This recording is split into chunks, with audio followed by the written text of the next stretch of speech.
إن الحمد لله نحمده ونستعينه ونستغفره ونؤمن به ونتوكل عليه ونعوذ بالله من شرور أنفسنا ومن سيئات أعمالنا من يهده الله فلا مضل له ومن يضلل فلا هادي له وأشهد أن لا إله إلا الله وحده لا شريك له وأشهد أن محمدًا عبده ورسوله أما بعد فأعوذ بالله من الشيطان الرجيم بسم الله الرحمن الرحيم يا أيها الذين آمنوا إنما الخمر والميسر والأنصاب والأزلام رجس من عمل الشيطان فاجتنبوه لعلكم تفلحون عن ابن عباس رضي الله تعالى عنه عن النبي صلى الله عليه وسلم قال إن الله حرم الخمر والميسر والكوبا رواه البيهقي في شعب الإيمان وصححه الشيخ الألباني رحمهم الله الحمد لله সমস্ত প্রশংসা যাবতীয় গুণগান মহান আল্লাহ সুবহানাহু ওয়া তাআলার জন্য, যিনি মানব জাতির সুশৃঙ্খল পরিবেশ জীবন বজায় রাখতে বেশ কিছু বিষয় এবং বস্তুকে নিষিদ্ধ ঘোষণা করেছেন এবং যেগুলো কল্যাণকর উপকারী সেগুলোকে আল্লাহ রাব্বুল আলামিন বৈধ করেছেন। সে রাব্বুল আলামিনের কৃতজ্ঞতা এবং শুকরিয়া জানাচ্ছি আলহামদুলিল্লাহ। সালাত এবং সালাম শান্তির ধারা বর্ষিত হোক আমাদের প্রিয় নবী, বিশ্ব নবী, সর্বশেষ ও সর্বশ্রেষ্ঠ নবী নবী মুহাম্মদুর রাসূলুল্লাহ সাল্লাল্লাহু আলাইহি ওয়াসাল্লামের প্রতি। সমবেত সম্মানিত মুসলিম বৃন্দ, আজকের এই পবিত্র খুতবায় আমি আপনাদের সামনে যে বিষয় নিয়ে আলোচনা করার ইচ্ছা পোষণ করি সেটি হচ্ছে ধূমায়িত পাপ সমূহ। অর্থাৎ আমরা যারা কিছুটা সংরক্ষণশীল, যারা পাপ থেকে দূরে থাকার চেষ্টা করি, তারাও যেন মনের অজান্তেই পাপে জড়িয়ে পড়ি, এরকম আয়োজন শয়তানের পক্ষ থেকে পৃথিবীতে বিদ্যমান। কিছু মানুষ আছেন যারা পাপকে কোনো তোয়াক্কাই করছেন না, তাদের কাছে সুস্পষ্ট আর অস্পষ্ট কিছু নাই। তারা তাদের মনের তুষ্টির জন্য, নিজেদের কুপ্রবৃত্তি চরিতার্থ করার জন্য তারা তাদের ওই সকল সুস্পষ্ট পাপেও নিমজ্জিত আছে। পক্ষান্তরে আমরা বা যারা একটু সংরক্ষণশীল, পাপকে একটু এড়িয়ে চলার চেষ্টা করি, বাঁচার চেষ্টা করি, তাদের সামনে এমন ধোঁয়াশা করে, কুয়াশায় আবরণ মেখে এমনভাবে উপস্থাপিত হচ্ছে যে বোঝাই মুশকিল হয়ে গেল যেটা কি বৈধ না অবৈধ। আপনি আমি কিংকর্তব্য বিমূঢ়ের মতো হয়ে যাচ্ছে। এগুলো হচ্ছে শয়তানের কৌশল। আল্লাহ রাব্বুল আলামিন পবিত্র কোরআনে বলছেন, ফাযায়্যানা লাহুমুশ শাইতানু আমালাহুম। শয়তান তাদের কর্মগুলোকে তাদের কাছে মোহিত করেছে, চিত্তাকর্ষ সৌন্দর্য মণ্ডিত করে উপস্থাপন করেছে।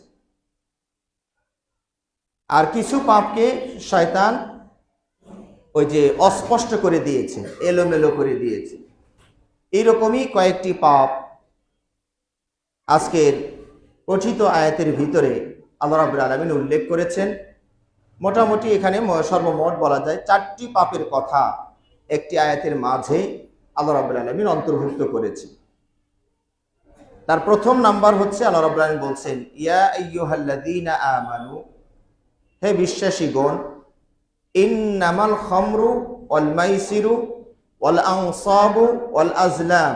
4টি।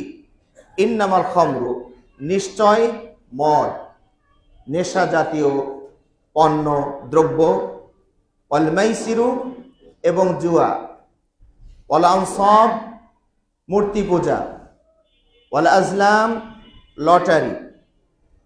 এরপর আল্লাহ রাব্বুল আলামিন বলছেন নিঃসন্দেহে 4টি অপরাধ পাপ এই বিষয় রিজসুন অপবিত্র। এই সবগুলোকে আল্লাহ রাব্বুল আলামিন অপবিত্র বলে ঘোষণা করলেন। এরপরে বলছেন রিজসুন মিন আমালিশ শাইতান, রিজসুন মিন আমালিশ শাইতান, এটা হচ্ছে শয়তানের কর্মসমূহের একটি। এই 4টি হচ্ছে শয়তানের কর্মসমূহের মধ্যে অন্তর্ভুক্ত। আল্লাহ রাব্বুল আলামিন বলছেন এগুলো থেকে তোমরা বিরত থাকো, ফাজতানিবু, এগুলো তোমরা ত্যাগ করো, বর্জন করো, লাআল্লাকুম তুফলিহুন, তাহলে তোমরা অবশ্যই সফল হতে পারবে।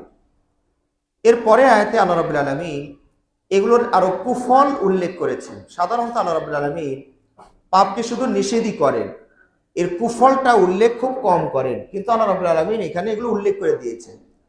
ইন্নামা ইউরিদুশ শাইতানু আইয়ুকিআ বাইনাকুমুল আদাওয়াতা ওয়াল বাগদাআ ফিল খামরি ওয়াল মাইসির। শয়তানের টার্গেট হচ্ছে তোমাদের মাঝে শত্রুতা, হিংসা, বিদ্বেষ ছড়িয়ে দেওয়া মদ আর জুয়ার মাধ্যমে। তাহলে মদের মাধ্যমে সমাজের ভিতরে হিংসা বিদ্বেষ ছড়িয়ে পড়ে, আর জুয়ার ব্যাপকতার মাধ্যমে সমাজের ভিতরে হিংসা বিদ্বেষ ছড়িয়ে পড়ে।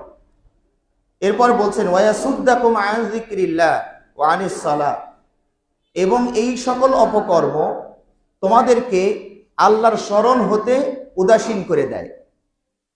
খেলছে তো খেলছেই, খেয়ে তো বিভোর হয়ে পড়ে আছে, কখন জোহর গেল, কখনো ফজর গেল, কখনো আসর গেল, কোনো খেয়াল নাই তার। খেলছে তো খেলছেই, নেশা উঠে গিয়েছে, খেলা 10,000 চলে গিয়েছে, আরো যাচ্ছে, মানে মাথাও ঠিক নাই, মনও ঠিক নাই, শরীরের রক্ত সব উল্টাপাল্টা চলা শুরু করে দিয়েছে। তাই আল্লাহ বলছেন যে ওয়ায়াসুদ্দাকুম আন যিকরিল্লাহি ওয়া আনিস সালাহ, এই জাতীয় খেলা, এই জাতীয় কর্মগুলো, নেশাগুলো তোমাদেরকে আল্লাহর স্মরণ হতে, আল্লাহর সাথে সম্পর্কে তোমাদের ভাটা ধরিয়ে দেয়, সৃষ্টি করে, এবং বিশেষ করে সালাত হতে তোমাদেরকে উদাসীন করে, সালাত হতে তোমাদেরকে প্রতিহত করে। সম্মানিত ভাইরা, প্রথম যে পাপের কথাটি আল্লাহ রাব্বুল আলামিন এখানে বলেছেন সেটা হলো মদ। এই মদ এর সংজ্ঞাটা কি? আমরা সাধারণত মদ মানে বুঝি তরল জাতীয় বোতল, যেগুলো বোতলে যেগুলো বোতল জাত যেগুলো, সেগুলোকে আমরা মদ মনে করছি। কিন্তু আসলে মদ কি শুধু বোতলে যেটা লিকুইড আকারে তরল আকারে থাকে সেটাই কি মদ বলা হয়? না, শরীয়ত এটাকে ভিন্নভাবে সংজ্ঞায়িত করেছে। ওমর ইবনে খাত্তাব, যদি এটা কোরআনের যে শব্দটা এই বস্তুটাকে বোঝানোর জন্য কোরআন যে শব্দটা ব্যবহার করেছে সেটার নাম হচ্ছে আল খামর। এই খামর শব্দের শাব্দিক অর্থ যদি আপনি দেখেন তাহলে অর্থটা হচ্ছে আত-তাগতিয়াতু ওয়াস সাতরু, মানে কোনো কিছুকে আড়াল করা, আচ্ছন্ন করা। এই জন্য মেয়েরা যে ওড়নাটা ব্যবহার করে মাথার উপরে, ওটার নাম এই মূল ধাতু থেকেই নেওয়া হয়েছে খেমাও। খেমাও তার মানে মাথা ঢাকার বস্তু, কাপড়, ওটাকে খেমার বলা হয়েছে। তাহলে খামর কাকে বলা হচ্ছে? ওমর ইবনে খাত্তাব রাদিয়াল্লাহু আনহু বলছেন আল খামরু মা খামারাল আকলা, মদ হচ্ছে যেটা নেশাকে আচ্ছন্ন করে, আড়াল করে দেয়, সুস্থ বিবেক বুদ্ধিকে বিলোপ করে, ধ্বংস করে, ক্ষতি করে। স্বাভাবিক নাই, সে মাকেই স্ত্রী মনে করছে, আবার স্ত্রীকেও মা বলে সম্বোধন করছে, ছেলে মেয়ে কোনো তার কাছে পার্থক্য থাকে না। এই হচ্ছে মদ, যেটা আপনার ব্রেনকে আউলিয়ে দিবে, হয়তোবা কখনো পুরোই অজ্ঞান করে ফেলবে, অথবা পুরোই ব্রেনটাকে এলোমেলো করে দিবে, যেটা অথবা এমন নেশা যেটা না হলে আপনি কোনো কিছুকে তোয়াক্কা করছেন না। কাউকে মারতেও আপনার দ্বিধা নাই, খুন করতেও দ্বিধা নাই, এটা আপনার লাগবেই লাগবে, যে করেই হোক জীবন দিয়ে হলেও ওটাকে নিতেই হবে, আনতেই হবে, খেতেই হবে, ব্যবহার করতেই হবে। এই যে মাতাল, উন্মাদনা, এগুলি কি বলা হয়? আপনার মদ। আর এই মদগুলো বেশিরভাগই বৃক্ষ, তরুলতা, গাছ গাছালি এগুলো থেকেই তৈরি হয়। আল্লাহ নবী সাল্লাল্লাহু আলাইহি ওয়াসাল্লামকে যখন কোনো বৃক্ষের ফল খাওয়ার অনুমতি সাহাবারা চাইতেন, যে রাসূলুল্লাহ এই গাছের ফল কি খাওয়া যায়, এই গাছের পাতাটা কি খাওয়া যায়, আল্লাহ নবী সাল্লাল্লাহু আলাইহি ওয়াসাল্লাম বলতেন এটা কি কোনো মাদকতা সৃষ্টি করে, কোনো নেশা তৈরি করে? তো নবী সাহাবারা যেন বলতেন, না ইয়া রাসূলুল্লাহ, আমরা তো দীর্ঘদিন ধরে এটা ব্যবহার করছি, এরকম কিছু আমরা পাইনি। আল্লাহ নবী সাল্লাল্লাহু আলাইহি ওয়াসাল্লাম তখন বলতেন তাহলেই খাও। তাহলে বৃক্ষ, তরুলতা, শাক সবজি, গাছ গাছালি এগুলো খাওয়ার নীতিমালা হচ্ছে অনেকগুলো নীতিমালার মধ্যে এটাও একটি, যে এতে যেন কোনো মাদকতা সৃষ্টি না হয়, নেশা যেন না আসে। আল্লাহ নবী সাল্লাল্লাহু আলাইহি ওয়াসাল্লাম বলছেন, কুল্লু মুসকিরিন খামরুন অকুল্লু খামরিন হারাম। যা নেশা তৈরি করে তাই হলো মদ, যা নেশা তৈরি করেছে তাই হলো মদ, আর মদ এটা হচ্ছে হারাম, নিষিদ্ধ। সম্মানিত ভাইরা, আপনারা হয়তো জানেন ইসলামের প্রথম যুগে মদের ব্যাপারে কিছুটা শিথিলতা প্রদর্শন করা হয়েছিল, কারণ সেটা ছিল মদকাসক্ত জাতি। তাদের সামনে মদ, নারী, যুদ্ধ বিগ্রহ এগুলো নিত্যদিনের বিষয় ছিল। এই মদে আসক্ত জাতিকে ওখান থেকে বের করতে হলে ইসলাম সুনিপুণ ব্যবস্থাপনা গ্রহণ করে। আস্তে আস্তে করে তাদেরকে প্রায় কোরআনে 4টি আয়াত নাজিল করে মদ থেকে আস্তে আস্তে মানুষকে সরানোর চেষ্টা করেছে। তার প্রথম নম্বর আয়াতটি সূরা নাহলে আছে। আল্লাহ রাব্বুল আলামিন বলেছেন, আমিনান নাখিলি ওয়াল আ'নাবি তাত্তাখিযুনা মিনহু সাকারাও ওয়া রিজকান হাসানা। এখানে আল্লাহ রাব্বুল আলামিন মদের ব্যাপারে একটু হালকা ইঙ্গিত দিলেন। এখানে হালাল হারাম স্পষ্ট বলেননি, যদিও জমহুর বা ওলামাগণ, অধিকাংশ ওলামাগণ যেটা নিয়েছেন যে এখানে সাকারান বলতে মদকেই বোঝানো হয়েছে। তো আল্লাহ রিজিককে 2 ভাগে ভাগ করে দিলেন, যে আমি তোমাদেরকে আঙ্গুর দিলাম, আমি তোমাদেরকে খেজুর দিলাম, সেখান থেকে তোমরা ওই মদ তৈরি করছো, আবার রিজকান হাসানান, ভালো রিজিকও তোমরা গ্রহণ করছো। তার মানে আল্লাহ রাব্বুল আলামিন শুধু এখানে ইঙ্গিত করলেন, আমি দিলাম এক খাবার, তোমরা সেটাকে অন্যভাবে প্রসেস করে কখনো এটাকে ভালোই রাখলে, কখনো এটাকে গন্ধ করে নষ্ট করে মদে পরিণত করলে, কিন্তু দিয়েছে কিন্তু আমি। আল্লাহ রাব্বুল আলামিন শুধু এখানে এইটুকু বললেন, এই খাবারগুলো তোমরা তৈরি করোনি, আমি তৈরি করেছি।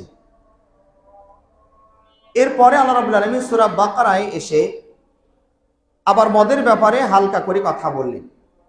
আল্লাহ রাব্বুল আলামিন বলছেন, ইয়াসআলুনাকা আনিল খামরি ওয়াল মাইসির কুল ফীহিমা ইসমুন কাবীরুন ওয়া মানাফিউ লিন-নাস ওয়া ইসমুহুমা আকবারু মিন নাফইহিমা।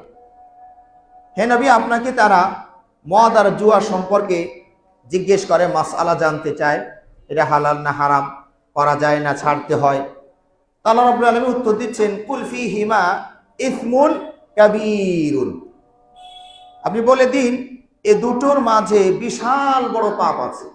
ইসমুন মানে গুনাহ, কাবীর মানে তো আপনারা বোঝেনি, কাবীর মানে বড়। তো ফীহিমা ইসমুন কাবীরুন, এই দুটোর মাঝে বিশাল বড় গুনাহ আছে।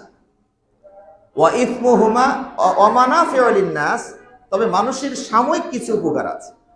আল্লাহ রাব্বুল আলামিন এই আয়াতে যেটা বলছেন, মানুষের সাময়িক কিছু উপকার আছে। তো মদের সাময়িক উপকারটা কি? এটা যদি আমি খাই, আল্লাহ না করেন, নাউযুবিল্লাহি মিন যালিক, সেটা আগের কথাই বলছি, তাহলে শরীরের ভিতরে ক্ষণিকের জন্য একটা উদ্যমতা সৃষ্টি হয়, শরীরের ভিতরে সাময়িকভাবে একটা শক্তি অনুভূত হয়।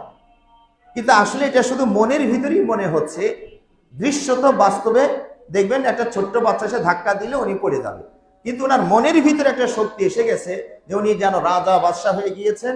উনি একবার দালান কোঠা বিল্ডিং একটা ঘুষি দিয়ে সবগুলোকে একবার তছনছ করে ফেলবে, মনের ভিতরে এমন একটা সাহস জগিয়ে দিয়েছে। আর জুয়ার ভিতরে উপকারিতাটা কি? জুয়ার খুব সহজ একটি উপার্জনের মাধ্যম। সহজ যদি পক্ষের দানটা পড়ে আর কি, তো পক্ষে যদি আসে সহজেই সারা দিন পরিশ্রম করে আপনি 500 টাকা কামাই করতে পারেন না, উনি 1 ঘন্টা আধা ঘন্টার ভিতরে একটা খেলেই 10,000 টাকা পকেটে এসে গেছে। এত একটা সহজ একটা উপার্জন। এই জন্য জুয়ার নামই সহজেই উপার্জনের ব্যবস্থা। ওই মাইসির মানে ইসরুন থেকে আসছে, ওটা মানে সহজে উপার্জন করা। ওটার ব্যাখ্যা আমি হয়তো সময় পেলে আজকে বলবো, না হলে আবার আরেক সময় বলবো ইনশাআল্লাহ। তাহলে এখানে এই আয়াতের ভিতরে আল্লাহ রাব্বুল আলামিন বলছেন যে হে নবী, আপনাকে তারা মদ আর জুয়া সম্পর্কে জিজ্ঞেস করে, আপনি বলুন এই দুটোতে বিশাল বড় পাপ আছে, তবে সাময়িকভাবে মানুষের জন্য কিছু কল্যাণ আছে। পরে আবার আল্লাহ বলছেন ওয়া ইসমুহুমা আকবারু মিন নাফইহিমা, এই দুটোর উপকারের চেয়ে অপকারিতাটাই বেশি প্রকট এবং মারাত্মক। যারা বিচক্ষণ মুসলিম, যারা সাহাবা, যারা অনেক বিচক্ষণ, তারা এইটুকুতেই বুঝে ফেলেছেন। তারা সাহাবারা 2 দলে ভাগ হয়ে গেলেন। একদল বলছেন যাতে অকল্যাণটাই মারাত্মক, পাপটাই বড়, ও খাবো না, ওর ধারে কাছে যাবো না, একদল সাহাবা ছেড়ে দিল।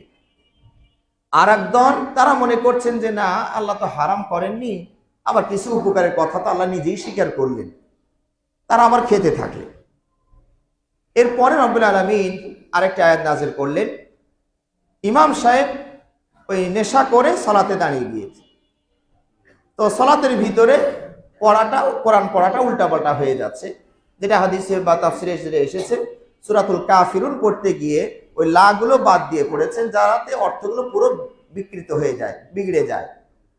কুল ইয়া আইয়ুহাল কাফিরুন আবুদু মা তা'বুদুন, লা আবুদুর জায়গাতে আবুদু মা তা'বুদুন। হে কাফিরেরা, কি তোমাদের মাঝে আমাদের মাঝে কোনো দ্বন্দ্ব নাই, তোমরাও তার ইবাদত করো, আমরাও তার ইবাদত করি, আমরাও তার ইবাদত করি, তোমরাও তার ইবাদত করো। ওই লাটা বাদ দেওয়াতে পুরো নাটা ইতিবাচকটা নেতিবাচকটা ইতিবাচক হয়ে গিয়েছে।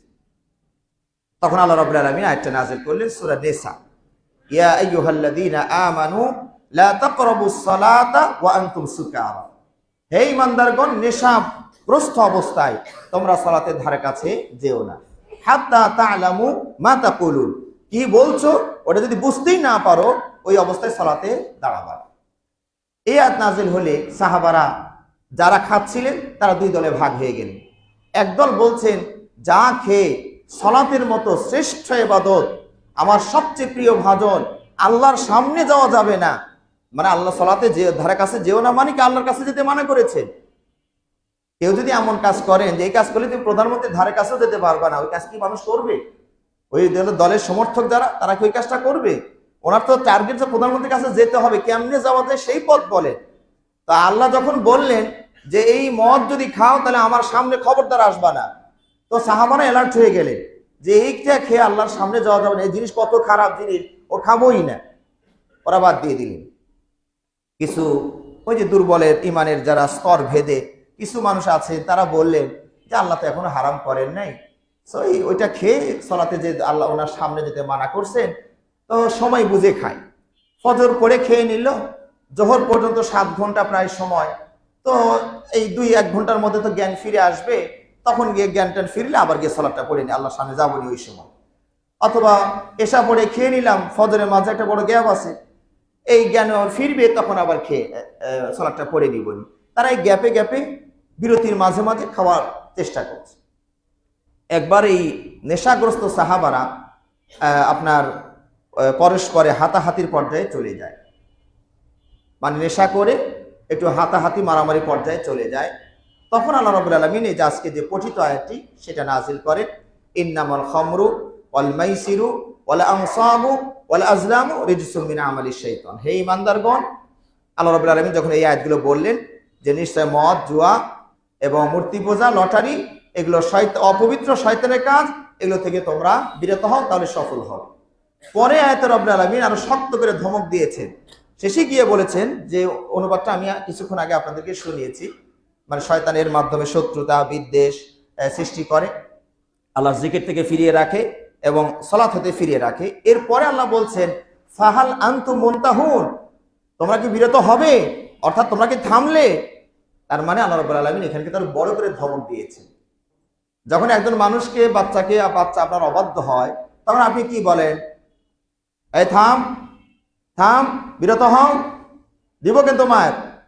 তাও যখন যেতেই থাকে তখন আপনি কি বলেন, তুই থামলি, তার মানে এতক্ষণ যা বলেছি এইটা কথা বলার পরে যদি না থামো তাহলে ব্যবস্থাটা আরো জোরালো নেওয়া হবে, আরো মারাত্মকভাবে তোমাকে অ্যাকশনে যাবো আমি। তাহলে ফাহাল আনতুম মুনতাহুন, তোমরা এখন থামলে, না যদি না থামো, বিরত হও, আমি আরো বড় ধরনের ব্যবস্থা তোমাদের বিরুদ্ধে নিব। এই ধমক যখন আরবি ভাষা সাহাবারা বুঝে ফেলেছেন, এই ধমক যখন আল্লাহ রাব্বুল আলামিন দিয়েছেন, সাহাবারা বলে ইনতাহাইনা রব্বানা, ইনতাহাইনা রব্বানা, হে আমাদের পালনকর্তা, আমরা বিরত হয়েছি। যারা খাচ্ছিলেন আর কি, তারা বলেন আল্লাহ ছেড়ে দিয়েছি, আর এর কাছে যাচ্ছি না, আর বড় ধরনের কোনো ব্যবস্থা আপনাকে নিতে হবে না। আল্লাহু আকবার। একটা আয়াতে সাহাবারা মদ ছেড়ে দিলেন।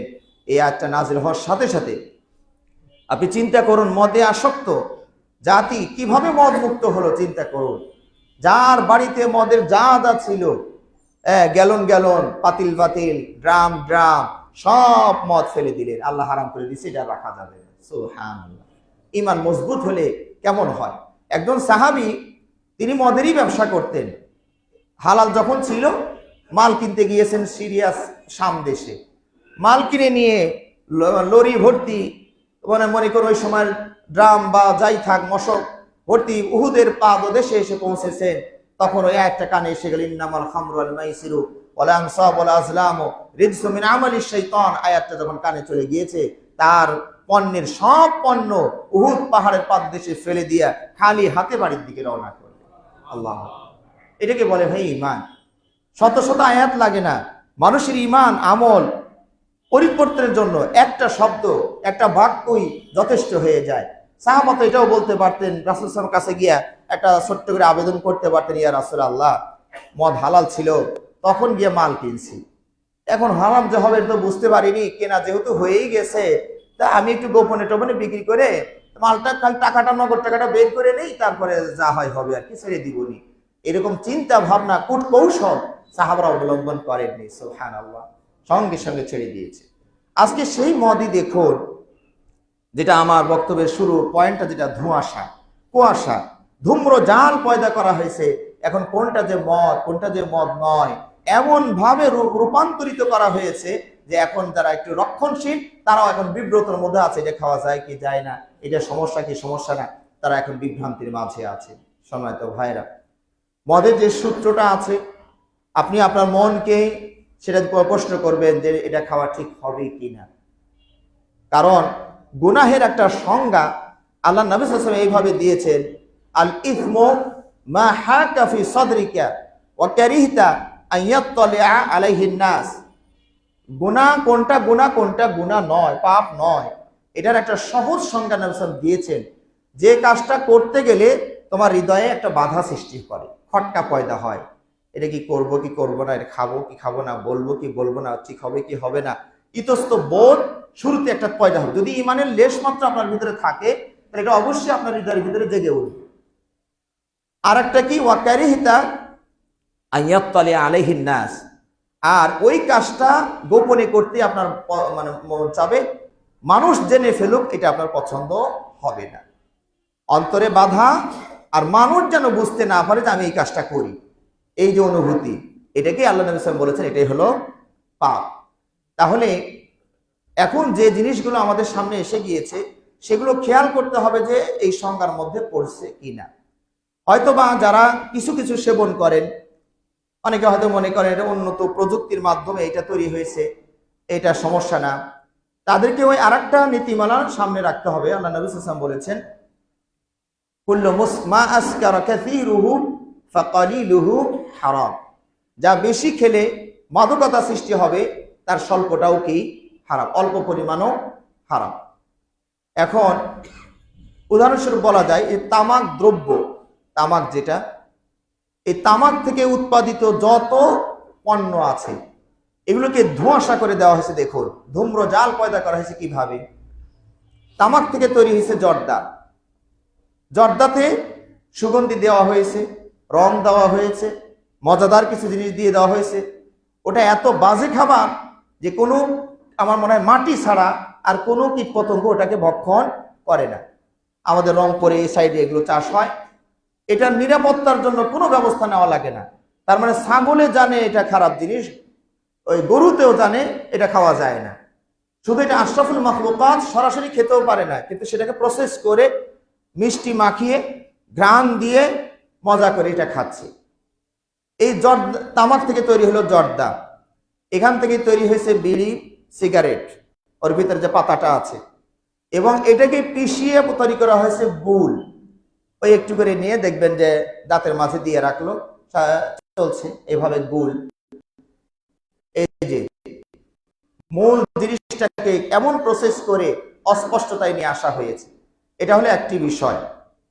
এছাড়া সমাজের ভিতরে আরো যে মদ নামে যত আছে, নাম চেঞ্জ করে দিয়েছে। এটা ড্রিঙ্কিং, এটা মানে শারাব, এটা পানীয়, এরকম নাম চেঞ্জ করে দিয়া ওগুলোকে খাওয়ানোর ব্যবস্থা করে দিয়েছে। তো এই নীতিমালাটাও আপনাকে খেয়াল রাখতে হবে। এই যে ফেন্সিডিল, ইয়াবা, আবার এক এক এলাকায় ভিন্ন ভিন্ন নাম। কোনো জায়গায় বা নাম দিছে বাবা, ও বাবা খেয়েছে, বোঝাই মুশকিল, ওই এলাকায় না গেলে বোঝা মুশকিল। কোনো জায়গায় নাম দিচ্ছে ডাইল খায়, ও ডাইল খায়। কারণ ডাইল মানে তো আপনি তো সাধারণ মানুষ বুঝবেন যে ডাইল খেলে কি হয়েছে, এটা নিয়ে আমার এত সমস্যা কি, ডাল তো ভালো জিনিস, কিন্তু ওর ডালে আলাদা। তো এই যে এইভাবে নামে পরিবর্তন করে দিয়ে সমাজকে বিভ্রান্ত করা হচ্ছে। সম্মানিত ভাইরা, অবশ্যই এটাকে আপনারা খেয়াল রাখবেন। নেশা জাতীয় দ্রব্য যেগুলো, বিশেষ করে আঙ্গুর হালাল, সেখান থেকেই মদটা বানানো হয়। খেজুর হালাল, সেখান থেকেই পচিয়ে, এটা যদি কেউ তৈরি করা দেখে, এটা কারো খাওয়ারও কথা না। এটা না পচানো পর্যন্ত মদ হবে না। আর পচানোর সিস্টেমটা যদি কেউ দেখে, ওটা রুচি হওয়ার কথা না। কিন্তু ওই যে আড়ালে তৈরি হচ্ছে, সামনে মজার সামনে হয়ে উপস্থিত হয়, এই জন্য ওনারা টের পাচ্ছে না। সম্মানিত ভাইরা, সুতরাং মদ এর ক্ষতি কত বড়, সমাজ, জাতি, যুব সমাজ আর ধ্বংস হয়ে যাচ্ছে। ওই যে কিছুদিন আগে একজন পুলিশ অফিসারের মেয়ে এই নেশাকে বাধা দেওয়ার কারণে পুলিশ অফিসারকে মেরে ফেললো। এলো ঘটনা আপনাদের সবই জানা আছে। তো মদের যে কুফল, সেটা রন্ধে রন্ধে বিশেষ করে যুব সমাজের ভিতরে আজ ব্যাপক মহামারীর আকারে ছড়িয়ে পড়েছে। আল্লাহ রাব্বুল আলামিন আমাদেরকে এই সকল ধোঁয়াশা, কুয়াশা, ধূম্রজাল ইত্যাদি থেকে বেঁচে থেকে, এই পাপ থেকে আমরা যেন বিরত থাকতে পারি, আল্লাহ আমাদের সবাইকে তৌফিক দান করুন। আমিন। ওয়া আখির দাওয়ানা আলহামদুলিল্লাহি রাব্বিল আলামিন।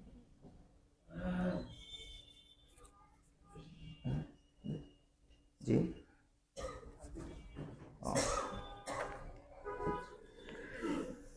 ইন্নাল হামদুলিল্লাহি ওয়াহদা ওয়াসসালাতু ওয়াসসালামু আলা মান লা নাবিয়্যা বা'দা ওয়া আলা আলিহি ওয়া আসহাবিহি ওয়া মান তাবি'আহুম বিইহসানিন ইলা ইয়াউমিদ্দিন, আম্মা বা'দ। সম্মানিত দিনী ভাই সকল, আজকের আলোচ্য আয়াতের দ্বিতীয় যে পাপটির কথা আল্লাহ উল্লেখ করেছেন, সেটা হচ্ছে জুয়া। জুয়ার আরবি নাম হচ্ছে মাইসির। যেটা বললাম সহজলভ্য, সহজে যেটাও আয় করা যায়, এটার ব্যাখ্যা আমরা দিয়েছি। এটার আরেকটা ব্যাখ্যা হচ্ছে কেমাও। এর আরেকটি নাম হচ্ছে আরবিতে কেমাও, কামারুন থেকে নেওয়া হয়েছে। কামার মানে হলো চাঁদ। তো জুয়াকে কামার শব্দ থেকে নাম নেওয়া হলো কেন?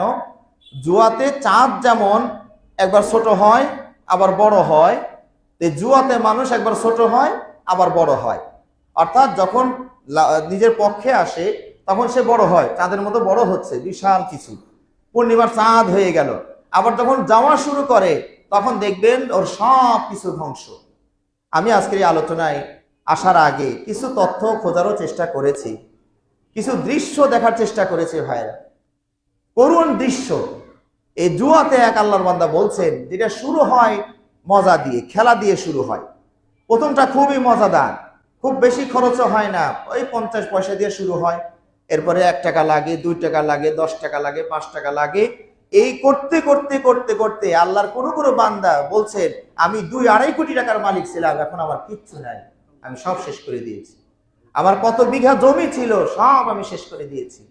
এক কৃষক মানুষ বলছে যে আমি দিনভর পরিশ্রম করে 500 টাকা 700 টাকা উপার্জন করি, আমার এক ভাই এসে আমাকে বলল যে চলো খেয়ে একটা হোটেলে খেয়ে আসি, 4000 টাকা কামাই হয়েছে, তো চলো গিয়ে খেয়ে আসি। তখন উনি আশ্চর্য বলছেন, আমি সারাদিন পরিশ্রম করে 500-700 টাকা পাই, আর তুমি এর মধ্যে 4,000 টাকা কেমনে কামাই করলা? লাইন ঘাট আছে, প্রসেস আছে। তো মজা করে খেয়ে আসছে, খেয়ে ওই যে রাস্তাঘাট দেখিয়ে দিয়েছে, জুয়ার রাস্তাঘাট দেখিয়ে দিয়েছে।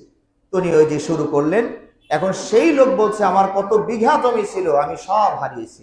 এটা একটা রাগ আর নেশা তো আছেই, রাগ তৈরি হয় যখন আপনি 10,000 টাকা নিয়ে বসেন, সব চলে গেল, তখন আরো রাগ হয় যে আরেকবার ধরলে হয়তো বা ফিরে আসবে, আবার একটু খেলি, আবার একটু খেলি, আবার একটু খেলি, পুরো শেষ না হওয়া পর্যন্ত। কারণ আপনার যে যাচ্ছে এই যে পীড়াটা, এটা ফিরানোর যে কৌশলটা, খেলা ছাড়া ফিরানোর কোনো কৌশল নাই। এখন ফিরে গিয়ে না পারার কারণে অনেকে আত্মহত্যা করে ফেলছে, অনেকে পাগল হয়ে গিয়েছে, অনেকে এলাকা ছেড়ে চলে গিয়েছে, অনেকেই প্রতিপক্ষকে অ্যাটাক করে বসেছে, তোর জন্যই আমার এই সমস্যাটা, ঢাকার তো পাশে থাকে, দিয়ে দিল ভিতরে একটা ঢুকিয়ে। তাহলে এই যে জুয়ার মাধ্যমে এইভাবে জাতিকে নষ্ট করা হচ্ছে। সম্মানিত ভাইয়েরা, আমাদের সমাজে জুয়ার, ওই যে আমি বক্তব্য যেটা বললাম, ধোঁয়াশা, কুয়াশা, ধূম্রজাল। দেখুন জুয়াতে এত ব্যবস্থাপনা নেওয়া হয়েছে, আপনি আমি যদি পুরো জুয়ার সেক্টরটা আমি নখদর্পণে আমরা আনার চেষ্টা করি, আপনি কতবার যে আস্তাগফিরুল্লাহ পড়া লাগবে তো আল্লাহই জানে। যারে এটা তো আমি বুঝি না, এটা আমি গত বছরই করলাম, এটা তো গতকালই করে আসলাম, এমন একটা ধোঁয়াশা তৈরি করেছে। তবে নীতিমালাটা যদি আপনি শিখে ফেলেন, আশা করি অত উদাহরণে যাওয়া লাগবে না, ওই নীতিমালার আলোকে চলবেন। আমরা যেমন বীজগণিত শিখেছি, একটা নীতিমালা আছে, আবার ওই পাটিগণিত পড়ে করেন, একটা নীতিমালার আলোকিত করেন। কারণ ওস্তাদ তো সব যোগ বিয়োগ অঙ্ক প্রাইমারিতে পড়ায়নি, উনি শুধু নীতিমালাটা শিখিয়ে দিয়েছে। হয়তোবা যোগের জন্য 20টা থেকে 50টা অঙ্ক আপনাকে শিখিয়েছে। এখন জীবনে আপনি যত অঙ্ক আসে আর ওস্তাদ লাগে না, নীতিমালার আলোকে আপনি যোগ অঙ্ক করতে পারেন। তাহলে এই নীতিমালা, জুয়া কাকে বলা হয়? জুয়া হচ্ছে দুইজনের মাঝে একটা চুক্তি হয়, লেনদেন থাকে, এক পক্ষ ক্ষতিগ্রস্ত হবে আর এক পক্ষ লাভবান হবে নিশ্চিত। এই দুই রাস্তা ছাড়া কোনো রাস্তা নাই। হয়তো আপনি জিতে গেলেন, তাহলে আপনি লাভবান, যার হেরে গেল সে ক্ষতিগ্রস্ত হয়ে গেল। আর হ্যাঁ, এখানে কয়েকটি বিষয় খেয়াল রাখতে হবে যে যে সিস্টেমে এক পক্ষ নিশ্চিত ক্ষতিগ্রস্ত হয় আর এক পক্ষ নিশ্চিত লাভবান হয়, এটাই হচ্ছে জুয়া। কিন্তু যদি এমন হয় যে এমন কিছু খেলা আপনারা খেলছেন যেটাতে এক পক্ষ লাভবান হয় আর এক পক্ষ ক্ষতিগ্রস্ত হয় না, এটা আবার কেমন? ধরুন ফুটবল খেলা দুই পক্ষ আয়োজন করেছেন, তৃতীয় একজন ধনাঢ্য ব্যক্তি পুরস্কারের দায়িত্ব নিয়েছে যে তোমরা খেলো, পুরস্কার দিবা আমি। এতে যদি পুরস্কার এক পক্ষ পেয়ে যায় তাহলে ওই পক্ষ লাভবান হলো, অপর পক্ষ ক্ষতিগ্রস্ত হয় নাই, কারণ সে এখানে 10,000 টাকা বিনিয়োগ করে নাই যে তার এটা চলে গেল। এখানে দেশের তৃতীয় আর একটা ধনাঢ্য ব্যক্তি একটা আমোদ প্রমোদ ফুর্তির জন্য তোমরা খেলো, আমি দিব পুরস্কার। তাহলে এই খেলাটা জায়েজের মধ্যে পড়ে, যেখানে এক পক্ষ লাভবান হয় আর এক পক্ষ ক্ষতিগ্রস্ত হয় না। কিন্তু যদি এমন হয় যে 10,000 টাকা এ পক্ষ দিয়েছে, এ পক্ষ 10,000 দিয়েছে, খেলা হবে, যে জিতবে, যে গোল দিতে পারবে, সে ওই 10,000 নিয়ে, ওরা 20,000 টাকার মালিক হয়ে যাবে, এরা 10,000 টাকা হারিয়ে ফেলবে। এই যে সিস্টেমটা, এই যে নীতিমালাটা, এখন আপনি যত খেলা আছে চিন্তা করে দেখুন, সব খেলার ভিতরে জুয়া ঢুকেছে, একদম ঊর্ধ্বতন শাখা থেকে অর্ধস্তন শাখা পর্যন্ত। এবং আজকের যে তথ্যটা আমি আজকে দেখেছি, একটা সংবাদপত্রের তথ্য, উইকিপিডিয়া, সম্ভবত উইকিপিডিয়া লিখেছেন, 2019 সালের একটা রিপোর্ট দিয়েছে, 2019 সালে, তার মানে আরো 5 বছর আগের রিপোর্ট। সেখানে বলেছেন যে 2019 সালে সারা বিশ্বে বৈধ জুয়া ঘরে, মানে ওদের ভাষায় এটা বৈধ, অবৈধটা তো বাইরে আছে, ওটা তো হিসাব ছাড়া, বৈধ জুয়া ঘরে প্রায় 495 বিলিয়ন মার্কিন ডলার লেনদেন হয়েছে। তার মানে 500 কোটি মার্কিন ডলার এই জুয়ায় নড়াচড়া করেছে। নাউজুবিল্লাহি মিন যালিক। এখন এই জুয়াতে দেখুন সর্বনিম্ন পর্যায়ের মানুষ, রিক্সা চালক থেকে শুরু করে ভ্যান গাড়ি দিনমজুর, এরাও কেউ বাদ নেয়। কত রকমের খেলা আছে, সব রকমের খেলা আপনার ব্রেনে নিয়ে আসুন। লুডো খেলছেন দুই পক্ষ, এখন তো লুডো কেনাও লাগে না, মোবাইলে আছে, নিয়ে মাঝখানে বসে 4জন বা 2জন মিলে লুডো খেলছেন। অনেকে আছে 5 খেলে, না খেলার যে কত আছে, দাবা খেলছেন, ক্যারাম বোর্ড খেলছেন, এরকম ক্রিকেট খেলা, ফুটবল খেলা, যত রকমের খেলা দেখছে, এই যত খেলাগুলোতে দুই পক্ষ সমান সমান বিনিয়োগ করে। এমনকি আপনারা যে বাজি ধরেন যে যদি আর্জেন্টিনা জেতে তাহলে তুই আমার 500 টাকা দিবি, 1000 টাকা দিবি, আর অমর যদি জেতে তাহলে আমি তোরে দিব। এই যে এটাও জুয়া, এটা বাজি যত ধরেছেন এই সবগুলো হচ্ছে আপনার জুয়া। তাহলে এখন চিন্তা করে দেখুন সমাজ কোন দিকে চলে গিয়েছে। একটা রিক্সা চালক দিনভর পরিশ্রম করে, এই ঘটনাগুলো সব আপনারা ওই মিডিয়াতে এসেছে, এগুলো তাদের স্বীকারোক্তি যে আমি দিনভর পরিশ্রম করে ওই 100 টাকা পকেটে রেখে আর 500 টাকা মোবাইলে ঢুকিয়ে নিয়ে আমরা খেলা শুরু করি, শেষ হয়ে গেলে ওই 100 ঢুকাই, এরপরে এখন কোত্থেকে টাকা পাবো, আর চুরিও করতে উদ্বুদ্ধ হয়েছে। এমনও ঘটনা ঘটে গেল কয়েকদিন আগে, চুরি করতে গিয়ে একজন মালিক দেখে ফেলেছে, ওটা খুন করে ফেলেছে। দেখেছেন আল্লাহ যে কোরআনে বললেন এর মধ্যে শত্রুতা তৈরি হয়, বরিতা তৈরি হয়, বিদ্বেষ তৈরি হয়, তার বাস্তব প্রমাণ এখন আমাদের নখদর্পণে এসে গিয়েছে। ক্যারাম বোর্ড খেলছেন, সিস্টেম হলো এরকম, যে পক্ষ হেরে যাবে সেই পক্ষ, ক্যারাম বোর্ড যারা যে বিভিন্ন জায়গায় খেলার ব্যবস্থা করেছেন, 10-12টা ক্যারাম বোর্ড রেখেছেন, ওই মালিককে 50 টাকা দিতে হবে। তার মানে এটি হলো আপনার জুয়া, কারণ এই পক্ষটা ক্ষতিগ্রস্ত হচ্ছে। খেললেন আপনারা দুইজনই, সময় মজা করলেন সবাই মিলে, পুরা জাকামদানিটা ক্ষতিটা গেল এই লোকটা, এই পক্ষের উপরে, দুই পক্ষ, ডাইন পাশে বাম পাশে যারা থাকে। এভাবে দেখবেন এই যে ইন্টারনেটে যত যে আপনার অফারগুলো আছে, আঙ্গুল ফুলে কলা গাছ হওয়ার যত নিয়ম আছে, এই সবগুলো হচ্ছে ধোঁকা, প্রতারণা, এগুলো জুয়া। এর থেকে আপনাদের বিরত হতে হবে।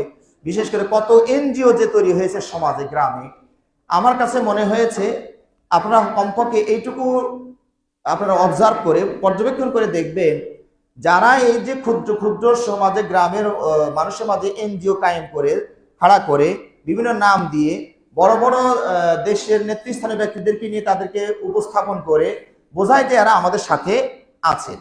আর এই লোকগুলো কেন যায়? টাকার লোভে যায়। স্যার 2 কোটি দিবনি, আপনি একটু আসেন, আমার অনুষ্ঠানটা একটু উদ্বোধন করে দিয়ে যান।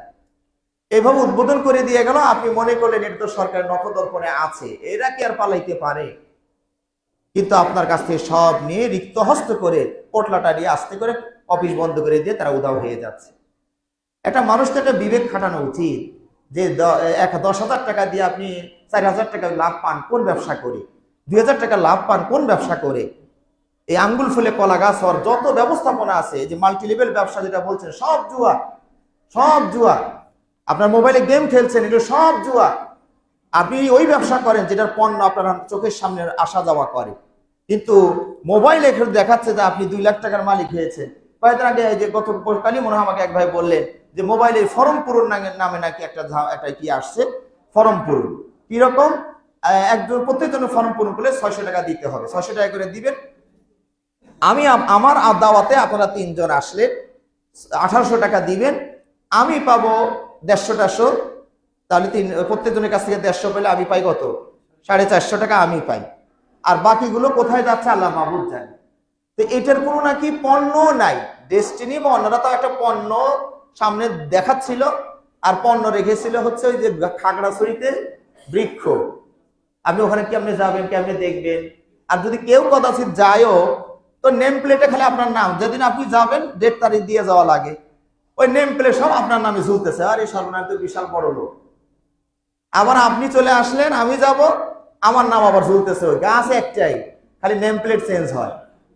এই যে ধোঁকা, প্রতারণা, আমি এই জন্য মনে করি আমার ভাইদেরকে আমরা বলবো, অতি লোভ ভালো নয় ভাইরা, অতি লোভ ভালো নয়। কষ্ট করেন, কিন্তু হাতের মাথায় যে ব্যবসা আছে সেগুলো করার চেষ্টা করেন। এই যে ফরমগুলো, মানে যে কথাটা বলছিলাম, এনজিও যারা চালায় তারা হচ্ছে, আমার কাছে যেটা মনে হয়েছে, এরা মেধাবী গরিব লোক। এই বড় লোকদের এই পচা ব্যবসা করার কোনো সময়ই নেই। ধরুন আমান গ্রুপ, তারপরে আরো যে বড় বড় গ্রুপগুলো আছে, নাম একটা না হয় বললাম, এদেরকে এই চিন্তা করার সময় আছে গরিবের টাকাটা কোথা থেকে কেমনে নিব। বিশাল এদের প্রজেক্ট, তারা উৎপাদন করছে, বিক্রি করছে। এই যতই এনজিও সমাজে গ্রামে ভুঁইফুড়ের মতো গজে উঠেছে, এর বসগুলো হচ্ছে গরিব কিন্তু ধূর্ত, মেধাবী। সে এমন ভাবে জাল ফেলে, এই 100 টাকা করে দেন, তাহলে এত টাকা লাভ হবে, আস্তে আস্তে এইভাবে হবে। একসময় দেখবেন যে অফিস সহ সব গায়েব হয়ে গিয়েছে।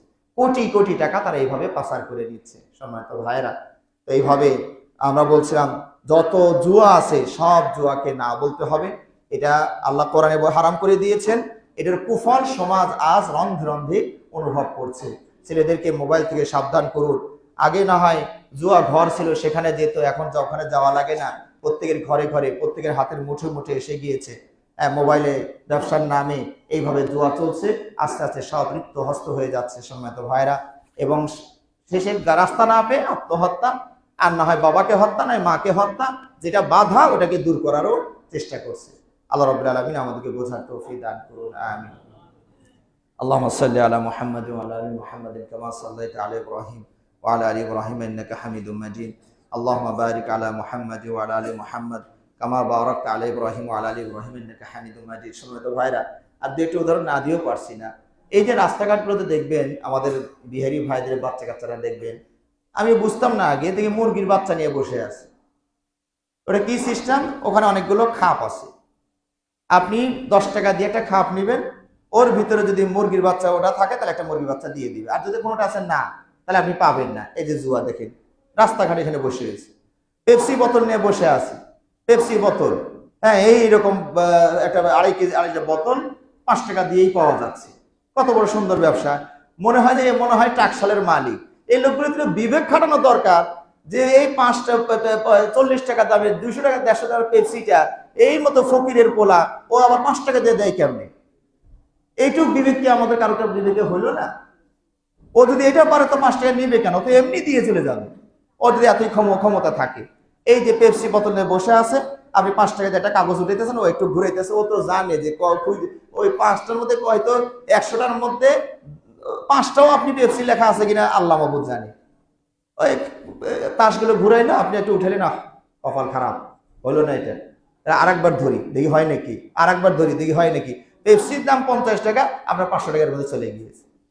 তখন তো মাথায় হাত, তো সরাসরি দোকান থেকে কিনে খেতেন, তাও তো 450 টাকা সেল হইতো। এত লোভ করতে গেছেন কেন?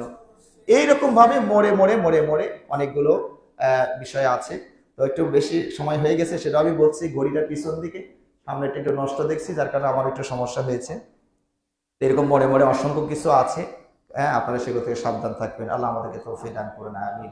আল্লাহুম্মা সাল্লি আলা মুহাম্মাদ ওয়া আলা আলি মুহাম্মাদ কামা সাল্লাইতা আলা ইব্রাহিম ওয়া আলা আলি ইব্রাহিম ইন্নাকা হামিদুম মাজিদ। আল্লাহুম্মা বারিক আলা মুহাম্মাদ ওয়া আলা আলি মুহাম্মাদ কামা বারাকতা আলা ইব্রাহিম ওয়া আলা আলি ইব্রাহিম ইন্নাকা হামিদুম মাজিদ। আল্লাহুম্মা আইজ্জিল ইসলাম ওয়াল মুসলিমিন اللهم اعز الاسلام والمسلمين واخذل كفرة الفجرة اليهود المشركين اللهم دمر ديارهم وشتت شملهم ومزق جمعهم اللهم انصرنا فانك خير الناصرين اللهم انصرنا فانك خير الناصرين سبحان ربك رب العزة عما يصفون والسلام على المرسلين.